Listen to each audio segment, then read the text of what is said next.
Here's something worth sitting with for a moment.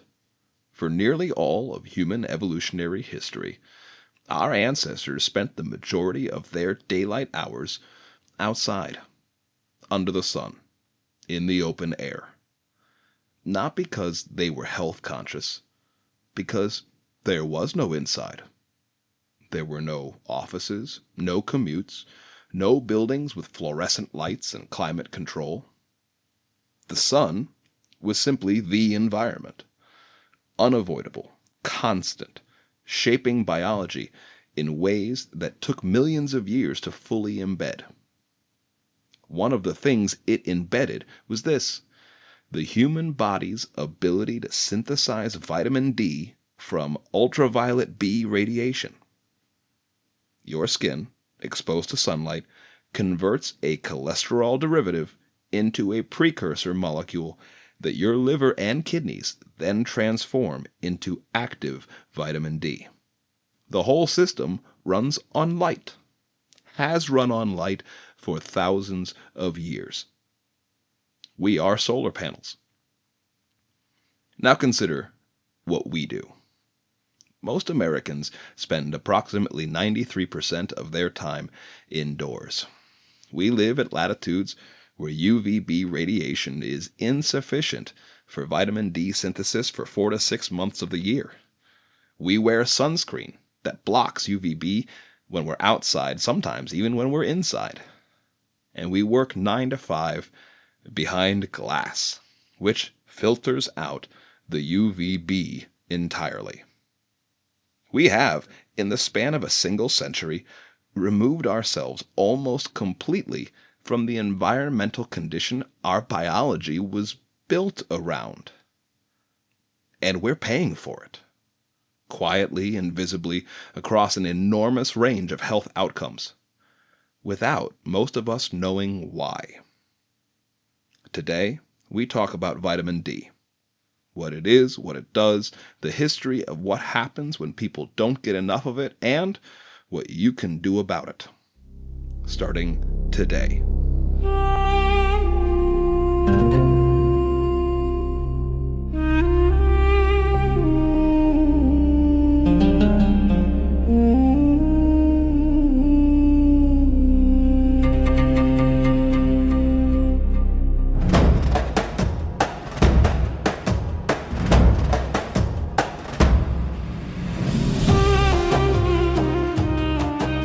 This is Eat or Die, Stories from the Human Table, from Renegade Health Group.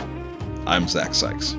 Each week, we take a nutrient, food, or molecule and follow it through history, through science, and through your daily life.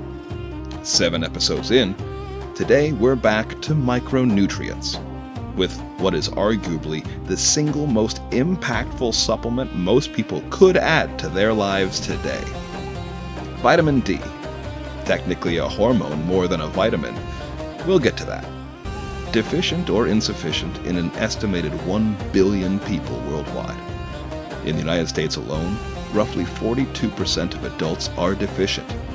The number climbs higher in northern latitudes, higher still in winter months, higher still in people with darker skin, people who spend most of their time indoors, and people over 65 whose skin synthesizes vitamin D less efficiently. 1 billion people, quietly deficient in something their bodies were designed to get from the sky. Let's fix that. Vitamin D is, technically speaking, a misnomer. It's not a vitamin in the strict sense. Vitamins are essential nutrients that the body cannot synthesize and must obtain from food. Vitamin D can be synthesized by the body given adequate sun exposure. What it is, biochemically, is a prohormone, a precursor to a steroid hormone that acts throughout the body in ways more similar to hormones like testosterone and estrogen than to vitamins like C or B12.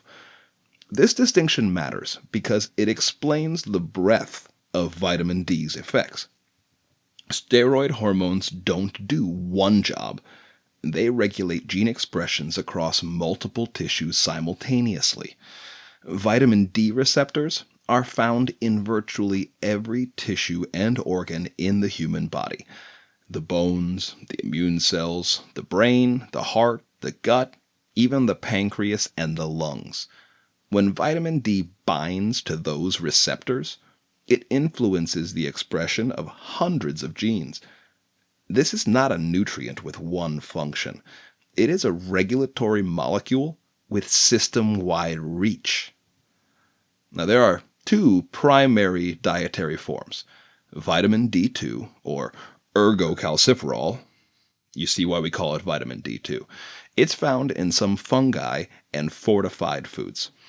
And then you have vitamin D3, cholecalciferol, found in fatty fish, egg yolks, liver, and the form the skin synthesizes from sunlight. D3 is significantly more effective at raising serum vitamin D levels than D2, roughly 2 to 3 times more potent in most studies. When we talk about supplementation, we are talking about D3.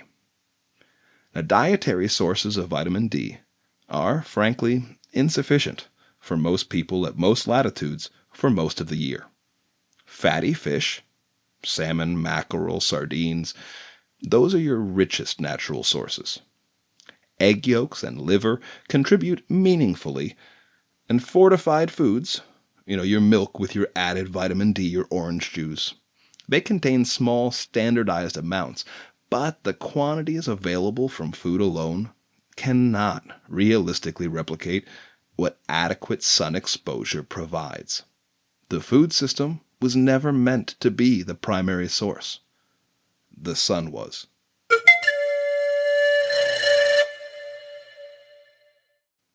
The story of vitamin D begins not with medicine or science, but with migration. The prevailing scientific consensus holds that modern humans originated in sub-Saharan Africa, a region of intense year-round sunlight close to the equator. In this environment, vitamin D synthesis from sun exposure was essentially automatic. Skin exposed to equatorial UVB radiation could synthesize thousands of international units, or IU, of vitamin D in minutes. Deficiency under these conditions was essentially impossible. Early human skin was dark, rich in melanin, the pigment that protects against UV radiation damage, including DNA damage that can lead to skin cancer. In high UV environments, dark skin is protective. The melanin absorbs and dissipates UV energy before it can damage the DNA in skin cells. The trade-off is reduced vitamin D synthesis. Melanin blocks the UVB as well as UVA, and UVB is what we need to drive D synthesis. When human populations began migrating north, out of Africa, into Europe and Asia, into environments with weaker, more seasonal sunlight, that trade-off shifted. In low UV environments, the UV protective function of melanin became less critical. The cost of reduced vitamin D synthesis became far more significant, and natural selection, operating over tens of thousands of years, progressively reduced melanin in populations living at higher altitudes. Lighter skin synthesizes vitamin D far more efficiently in low UV conditions. So northern European populations developed some of the lightest skin in the entire species, a direct biological adaptation to the reduced sunlight. This is the molecular bargain, if you want to call it that. Skin color, at its biological root, is vitamin D optimization. It is the body's solution to the mismatch between the equatorial environment, where the vitamin D synthesis system developed, and the higher latitude environments where some human populations ended up living. It was an elegant solution. For tens of thousands of years it worked. People spent their days outside, and the sun, whatever its seasonal variations, was the primary interface. The system held. Then we built the modern world, and the system broke. The first major crack in the system became visible in the industrial cities of 17th and 18th century Europe, and it appeared in the bones of children. Rickets is a disease of severe vitamin D deficiency in children. Without adequate vitamin D, calcium and phosphorus cannot be properly deposited in developing bone tissue. The bones soften. They bend under the weight of the growing body. The legs bow, outward or inward. The rib cage deforms, a condition called rachitic rosary, where the cartilage junctions between ribs and breastbone become visibly enlarged. The skull develops abnormally. Growth is stunted. In severe cases, the pelvic deformities caused by rickets made childbirth dangerous or impossible. A very grim downstream consequence of a childhood deficiency. Rickets was described in medical literature as early as the 1640s by the English physician Francis Gleason, who published a detailed clinical account of the condition. What is striking, reading Gleason's work today, is how thoroughly he documented the symptoms, while having absolutely no framework to understand the cause. By the 19th century, rickets had become epidemic in the industrial cities of Britain, Northern Europe, and the northeastern United States. The connection? Industrial urbanization.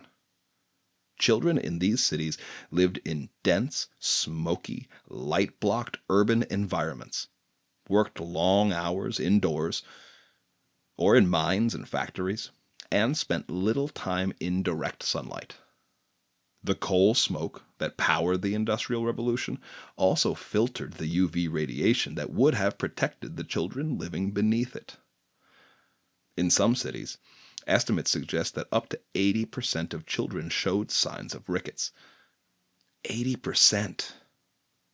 In the wealthiest industrializing nations in the world, the majority of children had bones softened by a deficiency in something their ancestors had obtained automatically, simply by living outside. If that isn't the most modern thing I've ever heard. The medical establishment spent the better part of 2 centuries searching for the cause. Infectious agents were suspected. Poor diet was suspected. Correctly, in the sense that diet was involved, but incorrectly in the specific mechanism. Various treatments were tried, with varying success. The breakthrough came in pieces. In 1822, a Polish physician, whose name I am not going to try and pronounce, observed that rickets was common in urban Warsaw, but rare in rural areas with more sun exposure. They proposed sunlight as a preventive factor. They were largely ignored.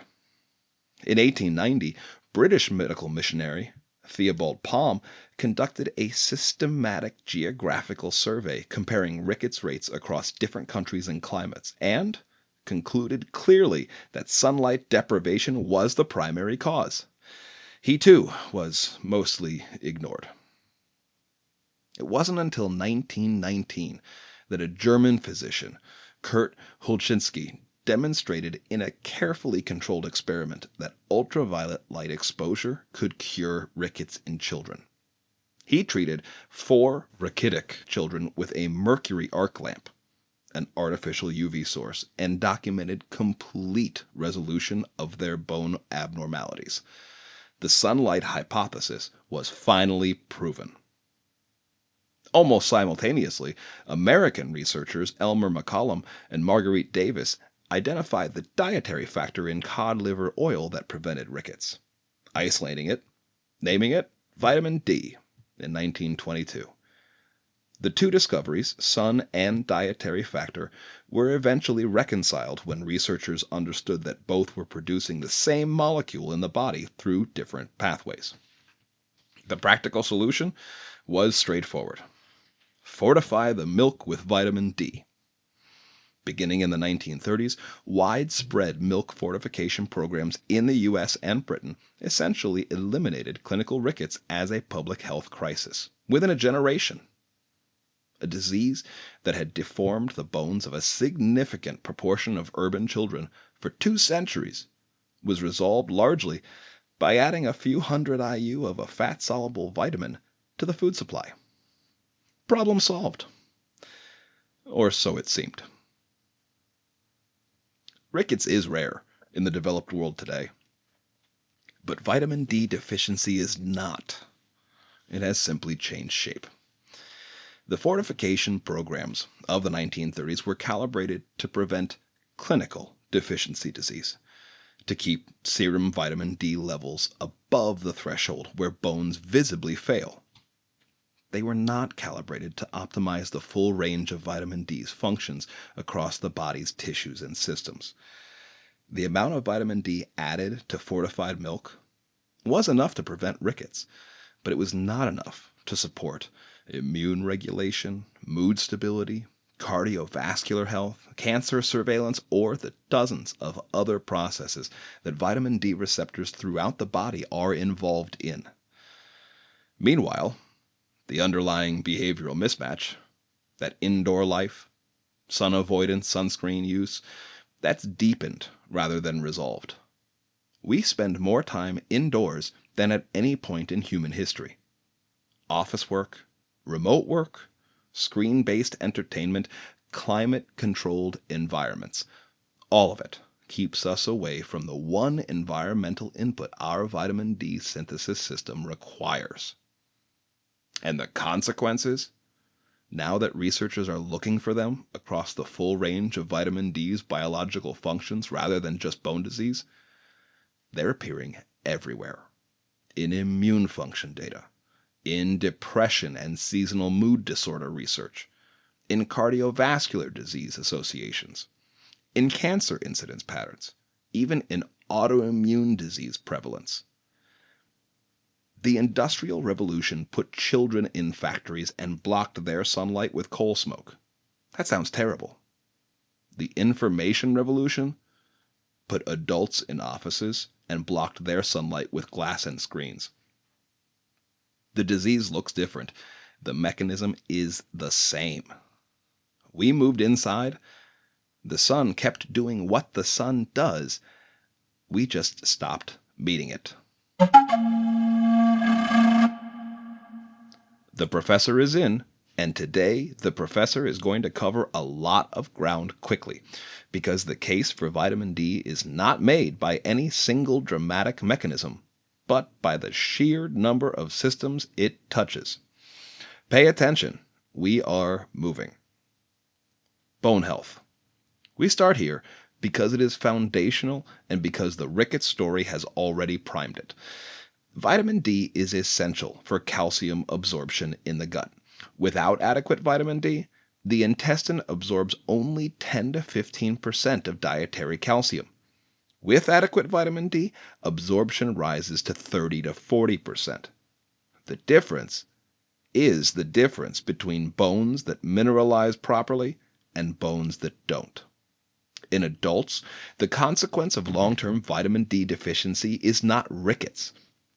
The growth plates have closed, but osteomalacia, softening of existing bone tissue, and accelerated osteoporosis, the age-related loss of bone density that leads to fractures, particularly in the hip and spine, that kill or permanently disable a significant proportion of older adults. The calcium-vitamin D connection is well established and relatively uncontroversial. Everything that follows is where it gets more interesting. So vitamin D receptors are found on virtually every cell of the immune system. T cells, B cells, macrophages, dendritic cells. Vitamin D regulates both the innate immune response, the fast, non-specific first line of defense, and the adaptive immune response, which is the slower, more targeted system that produces antibodies and immune memory. Specifically, vitamin D promotes the production of antimicrobial peptides that directly kill bacteria and viruses. It modulates inflammatory signaling, helping to calibrate the immune response so it is vigorous enough to fight infection without tipping into the excessive tissue damaging inflammation that characterizes severe illness.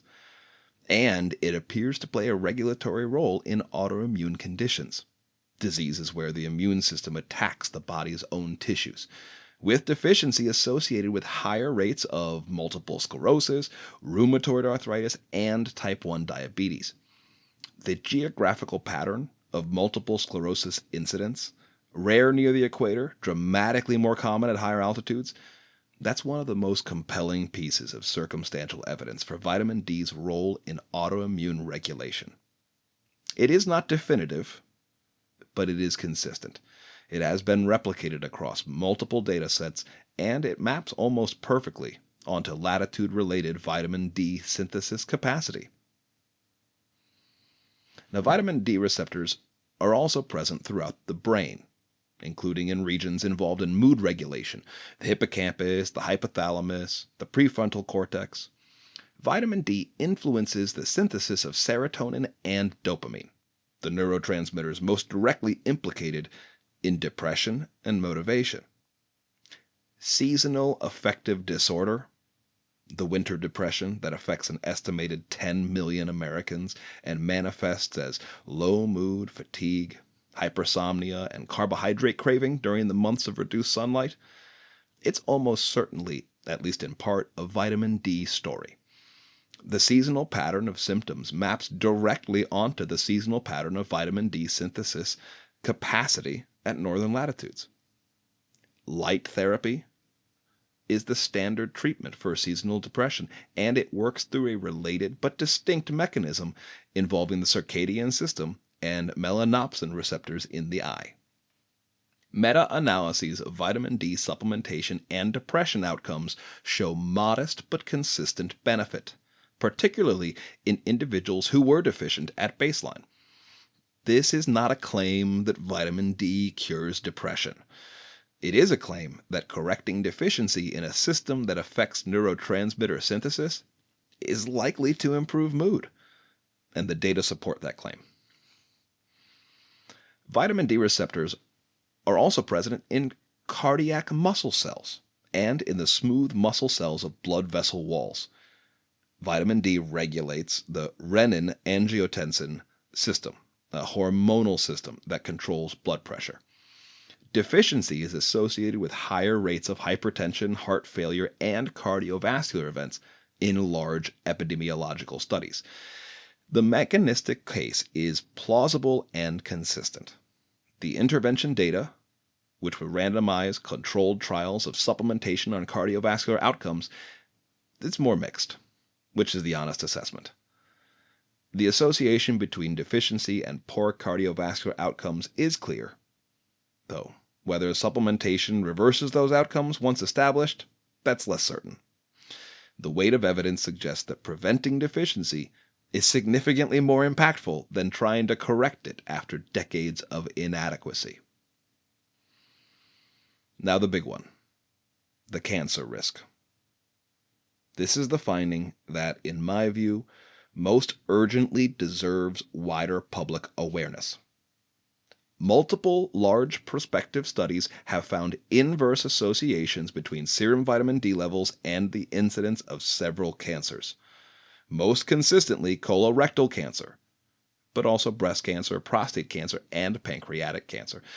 The 2019 VITAL trial, a large randomized control trial of vitamin D3 supplementation, found a 25% reduction in cancer mortality in participants who had been supplementing for at least 2 years.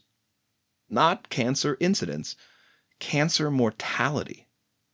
People who developed cancer while supplementing were significantly less likely to die from it. The mechanism likely involves vitamin D's role in regulating cell growth, differentiation, and apoptosis, the programmed cell death that prevents abnormal cells from proliferating. Cancer, at its most fundamental, is a failure of these regulatory systems. Vitamin D appears to support those systems. Deficiency appears to weaken them. Now, let's be clear. This is not a claim that vitamin D prevents cancer. It is a claim that the evidence is strong enough and the intervention safe enough that deficiency is a risk worth correcting. Let's make this simple. 3 steps. Step 1. Get tested. Before you buy a single supplement, get a blood test. The test you want is a 25-hydroxy vitamin D, written 25 OHD, serum level. This is a standard blood test available through any physician and increasingly through direct-to-consumer lab services without a prescription. Here is how to read the result. Below 20 nanograms per milliliter, deficient. This is where clinical consequences begin. Bone health, immune function, and mood are all meaningfully impaired at this level. 20 to 30 nanograms per milliliter, insufficient. Above the clinical deficiency threshold, but below the level where vitamin D's broader functions, immune regulation, cancer surveillance, cardiovascular support are optimally supported. 30 to 60 nanograms per milliliter, sufficient to optimal. Most researchers and clinicians working specifically in vitamin D now consider 40 to 60 nanograms per milliliter the optimal range for overall health conditions, above the minimum sufficiency threshold and within the range associated with the best outcomes in large population studies. Above 100 nanograms per milliliter is potentially toxic. Vitamin D toxicity is real. It causes hypercalcemia, which can damage the kidneys and cardiovascular systems. It is, however, genuinely difficult to achieve through supplementation at reasonable doses. Almost all documented cases involve extremely high doses taken for extended periods. At the doses we discuss, toxicity is not a concern. Know your number. Everything else depends on it. Step 2. Understand the D3-K2 pairing. This is the thing most people getting vitamin D supplements get wrong, and it matters enough to spend a moment on it. When vitamin D increases calcium absorption from the gut, that calcium needs to go somewhere. The biological destination is supposed to be bone, specifically calcium deposited into bone matrix under the direction of a protein called osteocalcin. But osteocalcin requires activation by vitamin K2. It's a different vitamin, distinct from the vitamin K1 found in leafy greens. Without adequate K2, the calcium mobilized by vitamin D has no reliable direction signal toward the bone. It can, particularly at higher vitamin D doses, deposit in soft tissue instead, arterial walls, kidneys, joints. This is not a theoretical concern. Arterial calcification is a well-documented feature of vitamin D toxicity in animal models, and the K2 pathway is the likely protective mechanism in populations with high vitamin D levels and adequate K2 intake. Vitamin K2, specifically the MK7 form, which is derived from fermented foods, is not abundant in the typical Western diet. The solution is straightforward. Take D3 and K2 together. Many quality supplements combine them in a single capsule. If yours doesn't, add K2 separately. The pairing: vitamin D3 with vitamin K2 as MK7. This is not optional. This is how the system is designed to work. Step 3. Know your dose. With your test result in hand and D3K2 identified as the correct form, here's the simple dosing framework. Your maintenance dose for individuals with serum levels in the sufficient range, that 40 to 60 nanogram per milliliter, who want to maintain that level through winter months or reduce sun exposure, 2,000 to 3,000 IU of D3 per day, paired with 100 to 200 micrograms of K2, of course as MK7. The therapeutic dose for individuals who are deficient or insufficient and are trying to correct their levels, that's 4,000 to 5,000 IU of D3 per day, paired with 200 micrograms of K2 as MK7. Retest after 90 days and adjust accordingly. Take vitamin D with your largest meal of the day, ideally one containing dietary fat. Vitamin D is fat soluble. Absorption is meaningfully higher when taken alongside fat than on an empty stomach. Now I have to acknowledge, the RDA for vitamin D is 600 to 800 IU per day for most adults. I'm recommending doses 3 to 6 times higher than that. This is not recklessness. It's the difference between the dose calibrated to prevent clinical deficiency disease and the dose supported by the research on optimal function. As with every recommendation on this show, if you have underlying health conditions, particularly kidney disease, which affects vitamin D metabolism, discuss with your physician before supplementing. Before we close, what about just going outside? Yes, if you can get meaningful sun exposure, skin exposed, not through glass, at a latitude and season where UVB is available, 15 to 30 minutes of midday sun on arms and legs can produce 10 to 20,000 IU of vitamin D, far more than any supplement. The body self-regulates synthesis from sunlight, which means you cannot overdose from sun exposure on vitamin D. Your skin simply stops converting once it has made enough. But the practical reality for most people living above the 37th parallel, in the US, that's roughly San Francisco, Richmond, Raleigh. The reality is that meaningful UVB synthesis is not possible from November through February, regardless of how much time you spend outside. The sun angle is just too low. The UVB photons don't make it through the atmosphere to your skin. You need supplementation for those months, regardless. Use the sun when you have it, and supplement when you don't.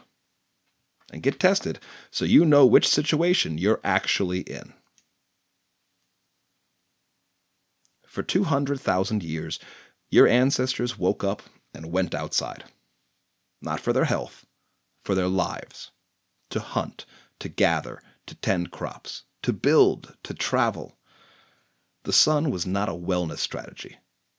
It was the background condition of being alive.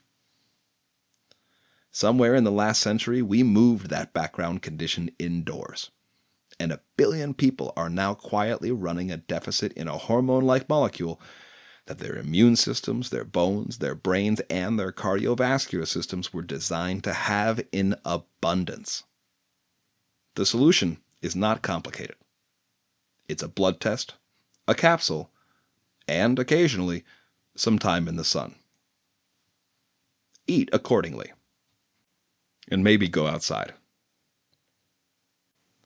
Well, that's episode 7 of Eat or Die, Stories from the Human Table. I'm Zach Sykes, Renegade Health Group. Get tested. That is the one thing I want you to do after this episode. One blood test. Know your number. Everything else follows from that. Share this episode with someone who works indoors, lives north of the 37th parallel, or has been complaining about winter fatigue, which is probably most of the people you know. Find us on Facebook, Instagram, or YouTube at Renegade Health Group. Leave a review if you've got a minute. It genuinely matters for helping people find the show. Next episode, we're done with deficiencies. Done with cautionary tales, done with industrial manipulation and colonial food systems and things that are quietly hurting you. Next episode, chocolate. Dark chocolate. Its 10,000-year history from sacred Mayan ritual drink to Aztec currency to European obsession. The science of why it is genuinely, measurably good for you when consumed correctly. And a guide to navigating the extraordinary range of quality available in the modern chocolate market. Because not all chocolate is created equal, and the difference between the best and the worst is not just flavor. It's going to be a good one. Until then, eat well, take your D3, and if the sun is out, for the love of everything, go stand in it.